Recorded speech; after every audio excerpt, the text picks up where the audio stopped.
नमस्कार, आपण पाहत आहात बहुजन हिताय न्यूज, जनसामान्यांचा बुलंद आवाज।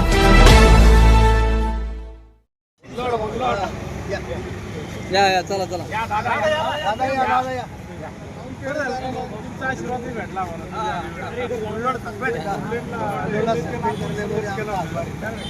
कसा आमचा वाद झाला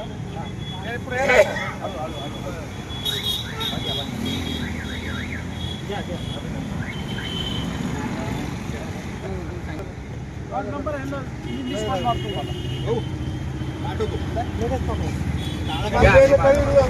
नाही हा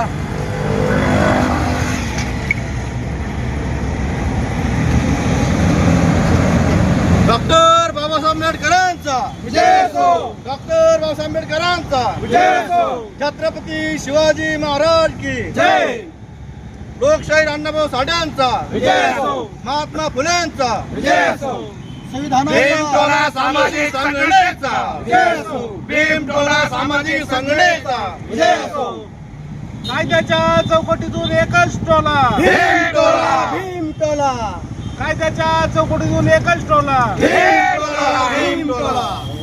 साहेब, आज तुम्ही पेढे वाटप केले का जिल्हाधिकारी कार्यालयात? काय तुमचा काय विषय होता आणि कसं यश मिळालं? मागील 6 महिन्यापासून आम्ही संघर्ष करत होतो। रमेश मुंडलोड अत्यंत मुगरुर अधिकारी आहे आणि त्याला वटणीवर आणण्यासाठी मागच्या 6 महिन्यापासून आमचा संघर्ष चालू आहे। आम्ही विविध स्तरावर त्याचे आंदोलन केले, निवेदन दिले, पण हा ठिकाणावरच येत नव्हता। त्यामुळे आम्हाला मागच्या आठवड्यामध्ये उपोषण सुद्धा करावं लागलं। अरे काय, जो कोणी कायद्याला कसा तुडत असेल त्याला ठिकाणावर कसं आणायचं, त्याला भीमटोला कसा द्यायचा हे आम्हाला चांगल्या प्रकारे माहिती आहे। आणि आम्ही त्याला भीमटोला देऊन त्याला दाखवून दिलं की भीमटोला काय असतो। पण आमचा संघर्ष अजून संपलेला नाहीये। तर याला जे निलंबित केलंय रमेश मुंडलेला, ते तात्पुरतं निलंबित केलंय आणि याचा पाठपुरावा मंत्रालयात सुद्धा करणार आहे आणि याला कायमचं निलंबित करावं यासाठी आम्ही प्रयत्न करणार आहे। चौकशीची मागणी करणार आहे। त्यात दुसरं बोलते जल्लोष करण्यात आला, कसं वाटतं तुम्हाला या भ्रष्ट अधिकाऱ्याला निलंबन केल्याबद्दल? भीमटोला सामाजिक संघटनेच्या वतीने गेल्या आठवड्यामध्ये आम्ही रमेश मुंडलोड या भ्रष्ट अधिकाऱ्याची चौकशी करा, निलंबित करा घेऊन खरीद बाबत आम्ही जिल्हाधिकाऱ्याकडे तक्रार केली होती, एजीपीकडे तक्रार केली होती का हा जो भ्रष्ट अधिकाऱ्याची चौकशी करून याला निलंबित करावी। त्यासाठी आम्ही भीमटोला सामाजिक संघटनेनं उपोषण बसलो होतो। 3 दिवस उपोषण बसलो। नंतर फुलारी साहेबाला भेटून त्यांनी आमचं उपोषण सोडण्यात आलं आणि त्यांनी आश्वासन दिलं की आम्ही शक्यतो चौकशी बसून ह्या अधिकाऱ्यावर योग्य ती कारवाई करू। त्यानंतर आम्ही ते उपोषण मागे घेतलं। त्याच्यानंतरही भीमटोला सामाजिक संघटनेच्या वतीनं पुढील मंत्रालयात जाऊन याची निलंबन होईल, पण याची मालमत्तेची चौकशी व्हावी आणि जे जे जमिनी संपादन केल्या असेल किंवा भ्रष्ट मार्गाने जमिनी स्वतःकडे ठेवून घेतल्या असेल याची चौकशी करावी अशी आम्ही महसूल मंत्र्याकडे मागणी करणार आहोत। आज निलंबन झाले, पण बडतर्फ करण्यासाठी काही कारवाई बडतर्फ करण्यासाठी येणाऱ्या भविष्य काळामध्ये आम्ही खूप मोठं जन आंदोलन उभं करणार आहोत आणि त्यासाठी सर्व आंबेडकर अनुयायींना आम्हाला पाठिंबा दिला आहे। काय रोष होता तुम्ही? आमचा रोष हा होता का भ्रष्टाचारी अधिकारी निलंबित व्हावा आणि त्याची सखोल चौकशी करावी।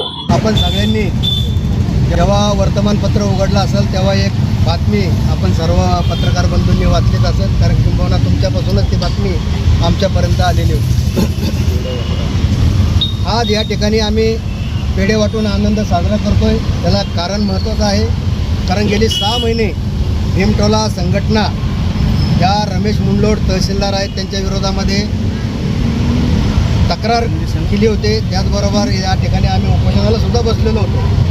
180 एकरचा जो घोटाळा मुंडलोडनी केलेला आहे त्याचाही पाठपुरावा करत होतो। त्याच अनुषंगाने जे अवैध उत्खनन होतं त्या अवैध उत्खननामध्ये या अधिकाऱ्याने अतिशय मोठ्या प्रमाणामध्ये माया जमवली। 200 ब्राचं काम जर असेल तर 50 ब्राचं काम दाखवून त्यातून येणारा जो महसूल आहे तो स्वतःच्या खिशामध्ये घातला।